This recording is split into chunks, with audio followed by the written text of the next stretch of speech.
58세 건축가 최준혁은 은퇴 후 조용한 전원주택에서 아들 가족과 함께 살고 있었다. 아들 재호는 IT 기업에 다니느라 늘 바빴고 며느리 수진은 프리랜서 디자이너로 집에서 일했다. 최근 들어 준혁은 수진의 이상한 패턴을 발견했다. 매주 화요일과 금요일 오후 3시 재훈이 출근한 후 수진은 어김없이 집 뒤편 창고로 향했다. 처음에는 작업 자료를 정리하는 줄 알았다. 하지만 시간이 지날수록 의문이 커졌다. 창고 출입이 2시간씩 걸렸고 나올 때마다 눈가가 붉게 충혈되어 있었다. 창고 문에는 어느 날부터 새 자물쇠가 달려 있었고 수진은 그 열쇠를 목걸이처럼 늘 몸에 지니고 다녔다. 수진아, 창고에서 뭐하니? 준혁이 넌지시 물었지만 수진은 어색한 미소만 지었다. 작업 자료 정리하고 있어요. 오래된 포트폴리오들이 너무 많아서요. 하지만 준혁은 며칠 전 창고 근처를 지나다 희미하게 들려온 목소리를 잊을 수 없었다. 흐느끼는 듯한 소리, 그리고 정말 미안해요라는 떨리는 말. 누군가와 통화하는 것 같기도 했고 혼잣말 같기도 했다. 더 이상한 건 수진의 금전 사용 패턴이었다. 카드 명세서에는 나타나지 않는 지출이 매달 20만 원씩 있었다. 어느 날 우연히 은행 앞에서 수진을 봤는데 ATM에서 현금을 인출하고 있었다. 여러 장의 지폐를 조심스럽게 가방 깊숙이 넣는 모습이 묘하게 긴장되어 보였다. 준혁은 밤마다 잠을 설쳤다. 머릿속에는 온갖 상상들이 떠올랐다. 혹시 빚을 진 것은 아닐까? 불법 도박에 빠진 건 아닐까? 아니면 다른 남자와의 만남. 1년 전 세상을 떠난 아내 영숙의 목소리가 귓가에 맴돌았다. 여보, 수진이 정말 좋은 아이예요. 우리 집에 온 게 축복이에요. 영숙은 부모 없이 자란 수진을 친딸처럼 아꼈다. 어린 시절 고아원에서 자란 수진에게 영숙은 처음으로 만난 진짜 어머니였다. 두 사람은 모녀처럼 가까웠고 영숙이 병상에 누웠을 때 수진은 밤낮으로 간호했다. 그런 수진이 설마 가족을 배신할 리 없다고 믿고 싶었다. 하지만 현실은 달랐다. 비밀스러운 창고 출입, 설명되지 않는 현금 사용, 울음소리와 떨리는 목소리. 모든 정황이 수진이 무언가 큰 비밀을 숨기고 있다는 것을 가리키고 있었다. 준혁은 결심했다. 진실을 알아내야 한다고. 이대로 모른 척할 수는 없었다. 가족을 지키기 위해서라도. 일주일 후 준혁은 더 결정적인 장면을 목격했다.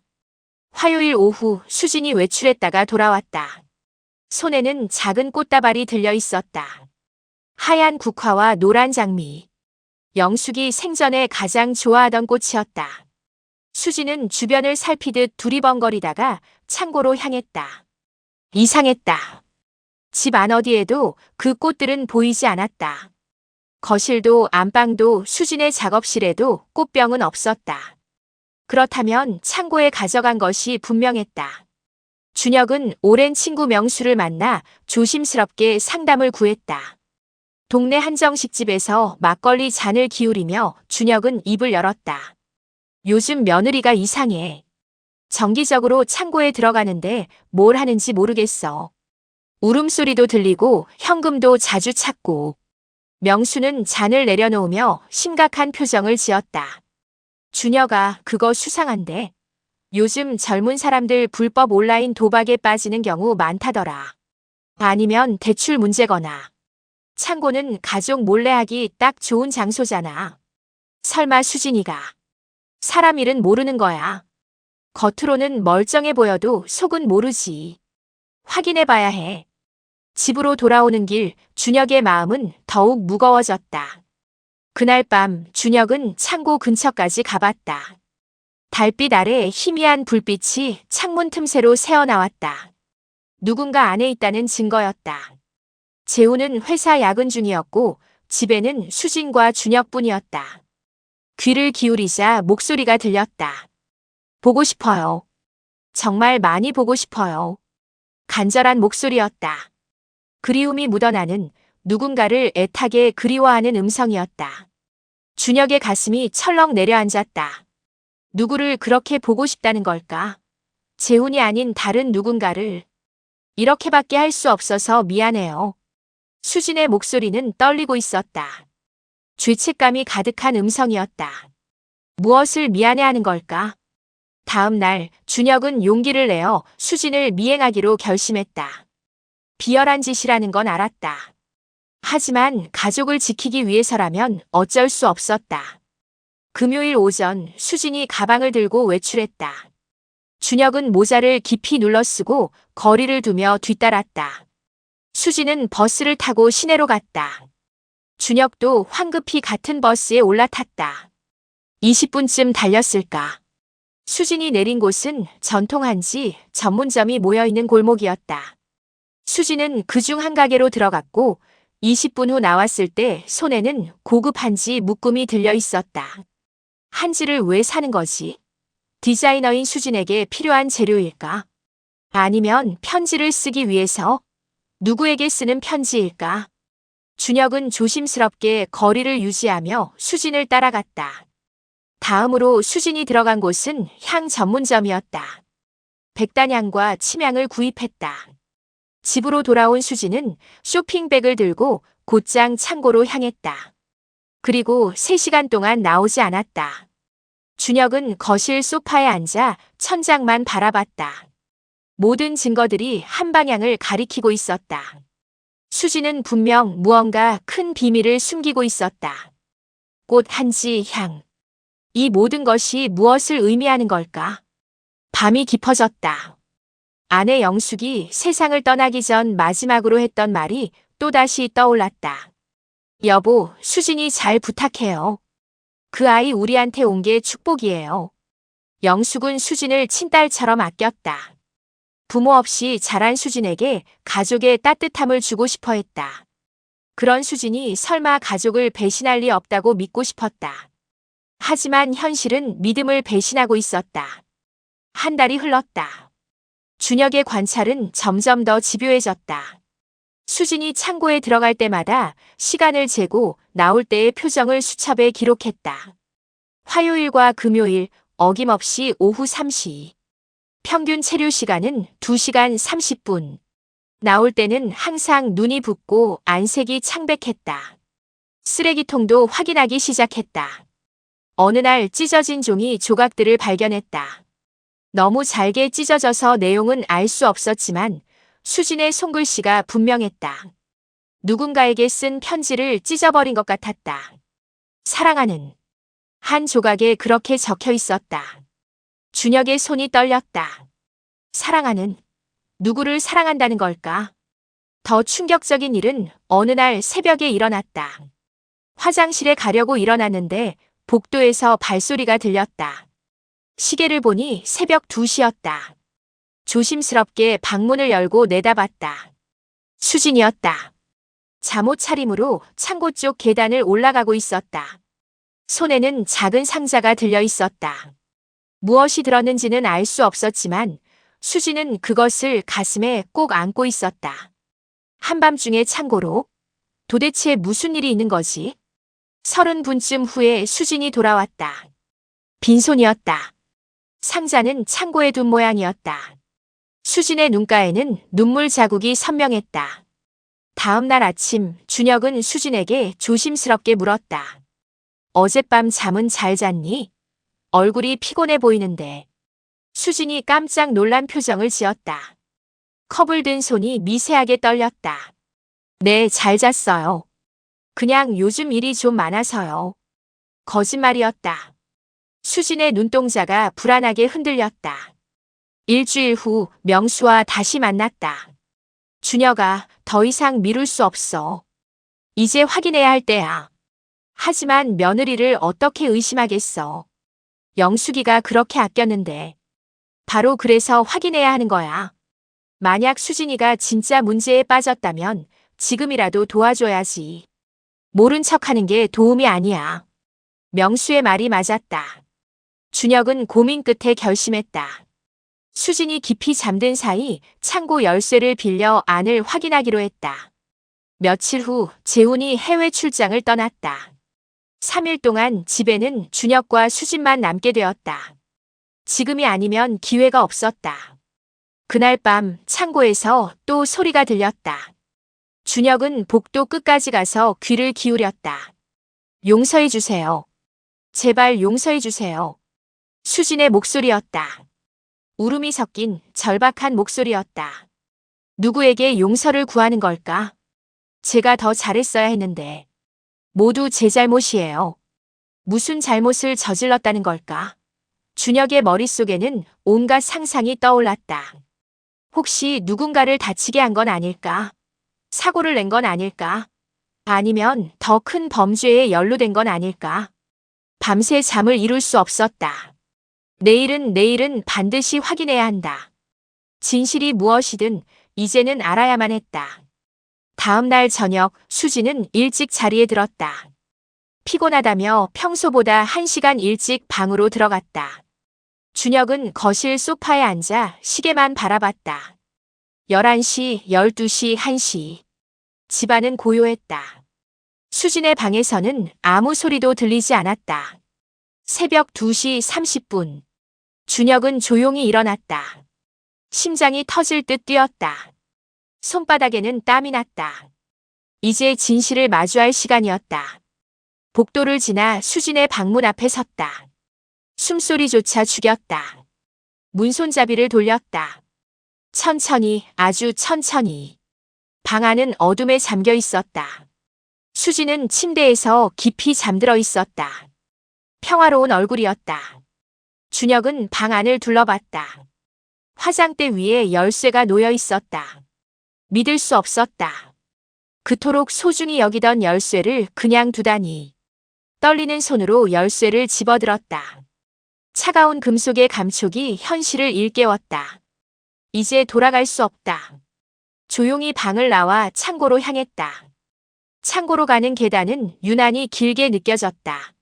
한 걸음 한 걸음이 천근만근 무거웠다. 손안의 열쇠가 차갑게 식어갔다. 계단을 다 올라 창고 문 앞에 섰다. 어둠 속에서 자물쇠가 희미하게 빛났다. 준혁은 심호흡을 했다. 떨리는 손으로 열쇠를 자물쇠에 끼웠다. 철컥. 자물쇠가 열렸다. 이제 문만 열면 됐다. 수진이 그토록 숨기려 했던 비밀을 확인할 수 있었다. 하지만 선뜻 문손잡이를 돌릴 수가 없었다. 두려웠다. 안에서 무엇을 발견하게 될지. 만약 정말로 수진이 범죄에 연루되어 있다면, 다른 남자와의 증거들이 가득하다면, 아니야. 확인해야 해. 이미 여기까지 왔어. 준혁은 문손잡이를 잡았다. 천천히 돌렸다. 삐걱. 오래된 문이 소리를 냈다. 문이 조금씩 열렸다. 그리고 준혁은 보았다. 어둠 속에서 희미한 불빛이 보였다. 촛불이었다. 문을 더 밀고 들어갔다. 그리고 준혁은 그 자리에 얼어붙었다. 창고 안쪽 벽면에는 사진들이 빼곡히 걸려 있었다. 크고 작은 액자들. 그 모든 사진의 주인공은 아내 영숙이었다. 20살 젊은 시절의 영숙. 웨딩드레스를 입은 영숙과 준혁. 갓난아기 재훈을 안고 환하게 웃는 영숙. 마당에서 꽃을 가꾸는 영숙. 그리고 수진과 함께 김장하며 웃고 있는 영숙. 다리에 힘이 풀렸다. 벽에 기대지 않았다면 주저앉았을 것이다. 사진들 아래에는 작은 제단이 마련되어 있었다. 하얀 천이 깔린 탁자 위에 촛불이 타고 있었다. 그 옆에는 신선한 꽃이 놓여 있었다. 하얀 국화와 노란 장미. 며칠 전 수진이 사온 바로 그 꽃들이었다. 향로에서는 은은한 향이 피어올랐다. 백단향. 영숙이 좋아하던 향이었다. 제단 위에는 영숙의 유품들이 정성스럽게 놓여 있었다. 영숙이 늘 쓰던 안경, 손때 묻은 손수건, 즐겨 읽던 시집, 그리고 아끼던 찻잔. 모든 것이 먼지 하나 없이 깨끗했다. 누군가 매일 정성스럽게 닦고 정리한 것이 분명했다. 옆 선반에는 상자가 놓여 있었다. 뚜껑이 열려 있었다. 안을 들여다보니 편지들이 가득했다. 수백 통은 되어 보였다. 모두 고운 한지에 정성스럽게 쓰인 글씨들이었다. 떨리는 손으로 맨 위에 편지를 집어들었다. 사랑하는 어머님께. 첫 문장을 읽는 순간 눈물이 핑 돌았다. 어머님, 오늘로 어머님이 떠나신 지 1년 2달이 되었습니다. 아직도 믿기지 않아요. 어머님이 정말 없다는 게. 오늘은 어머님이 좋아하시던 된장찌개를 끓였어요. 아버님이 맛있다고 하셨어요. 재훈 씨는 여전히 바빠요. 어머님 생각을 하시는 것 같은데 말로 표현은 안 하시네요. 어머님, 저는 괜찮아요. 이렇게 매주 어머님께 편지를 쓰고 이곳에 와서 어머님과 이야기하면서 마음을 다독이고 있으니까요. 미안해요, 어머님. 제가 더 잘해드렸어야 했는데. 마지막 순간에 더 많이 함께 있어드렸어야 했는데. 용서해 주세요. 보고 싶어요. 정말 많이 보고 싶어요. 어머님은 제 인생에서 처음이자 마지막 어머니예요. 편지를 읽는 동안 준혁의 눈에서 눈물이 멈추지 않고 흘러내렸다. 그제야 모든 것이 이해됐다. 창고에서 들렸던 울음소리, 보고 싶어요라는 말, 꽃과 향을 사던 일 한지를 구입한 것, 현금 인출, 정기적인 창고 출입. 모두 죽은 시어머니를 추모하기 위한 것이었다. 수지는 혼자서 조용히 영숙을 기억하고 있었던 것이다. 준혁은 그 자리에 주저앉아 한참을 울었다. 며칠 동안 품었던 의심들이 얼마나 못된 것이었는지 깨달았다. 가장 깊이 아내를 사랑하고 그리워하는 사람을 의심하고 미행하고 도둑처럼 침입했다니. 한참을 그렇게 앉아 있었다. 시간이 얼마나 흘렀는지 알 수 없었다. 눈물이 마르고 또 흘렀다. 벽에 걸린 사진 하나가 눈에 들어왔다. 영숙과 수진이 마당에서 김장을 하던 날 찍은 사진이었다. 배추를 다듬으며 환하게 웃고 있는 두 사람. 그때 영숙이 했던 말이 선명하게 떠올랐다. 준혁 씨, 수진이가 우리 집에 온 게 기적이에요. 저한테는 딸이 생긴 거예요. 진짜 딸이요. 그날 영숙의 눈에는 눈물이 가득했었다. 행복의 눈물이었다. 준혁은 천천히 일어났다. 다시 한번 재단을 바라봤다. 촛불이 흔들리며 영숙의 사진을 비추고 있었다. 사진 속 영숙은 미소 짓고 있었다. 여보, 미안해. 우리 며느리를 의심해서 정말 미안해. 준혁은 작게 속삭였다. 조용히 창고를 나왔다. 문을 닫고 자물쇠를 다시 잠갔다. 수진의 방으로 가서 열쇠를 조심스럽게 제자리에 돌려놓았다. 수진은 여전히 깊이 잠들어 있었다. 평화로운 얼굴이었지만 눈가에는 말라붙은 눈물 자국이 희미하게 남아 있었다. 매일 밤 혼자 얼마나 울었을까. 아무에게도 말하지 못하고 혼자서만 그리움을 사겼을 생각을 하니 가슴이 미어졌다. 자신의 방으로 돌아와 침대에 앉았다. 잠이 올 리 없었다. 창밖으로 동이 트고 있었다. 새벽 5시. 긴 밤이 지나가고 있었다. 아침이 밝았다. 준혁은 평소처럼 거실로 나왔다. 수진이 부엌에서 아침을 준비하고 있었다. 아버님, 주무셨어요? 오늘은 된장찌개 끓였어요. 영숙이 가장 좋아하던 음식이었다. 그리고 수진이 가장 자주 끓여주는 음식이기도 했다. 수진아. 준혁이 불렀다. 수진이 돌아봤다. 네, 아버님. 고맙다. 정말 고마워. 수진이 당황한 표정을 지었다. 국자를 든 손이 멈췄다. 갑자기 왜 그러세요? 그냥 우리 가족이 되어줘서. 영숙이를 잊지 않고 기억해줘서. 수진의 눈이 커졌다. 손이 미세하게 떨렸다. 그리고 눈시울이 붉어졌다. 아버님. 괜찮아. 울지 마. 나도 영숙이 보고 싶어. 많이 보고 싶지. 수진의 눈에서 눈물이 주르륵 흘러내렸다. 그동안 혼자 참았던 감정이 터져 나오는 것 같았다. 죄송해요, 아버님. 혼자만 어머님을 기억해서. 재훈 씨한테도 말 안 하고. 그냥 제 방식대로 어머님을 그리워하고 싶었어요.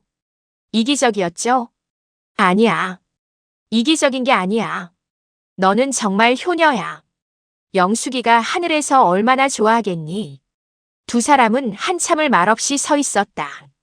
부엌에서 된장찌개가 보글보글 끓는 소리만 들렸다. 앞으로는 함께 기억하자. 나도 같이. 창고에 내가 가도 되겠니? 수진이 고개를 끄덕였다. 활짝 웃으며. 네, 아버님. 어머님도 좋아하실 거예요. 식탁에 마주 앉았다. 된장찌개 냄새가 집안 가득 퍼졌다. 영숙이 살아있을 때처럼. 창밖으로 봄볕이 따스하게 들어왔다. 영숙이 그토록 좋아하던 맑고 화창한 아침이었다. 준혁은 깨달았다. 진정한 가족은 혈연으로 이어지는 것이 아니라 서로를 향한 마음으로 만들어진다는 것을. 그리고 사랑하는 사람을 기억하는 것이야말로 가장 아름다운 사랑의 표현이라는 것을. 숟가락을 들며 준혁은 수진을 봤다. 수진도 준혁을 보며 미소 지었다. 두 사람 사이에 보이지 않지만 영숙이 함께 앉아 미소 짓고 있는 것만 같았다.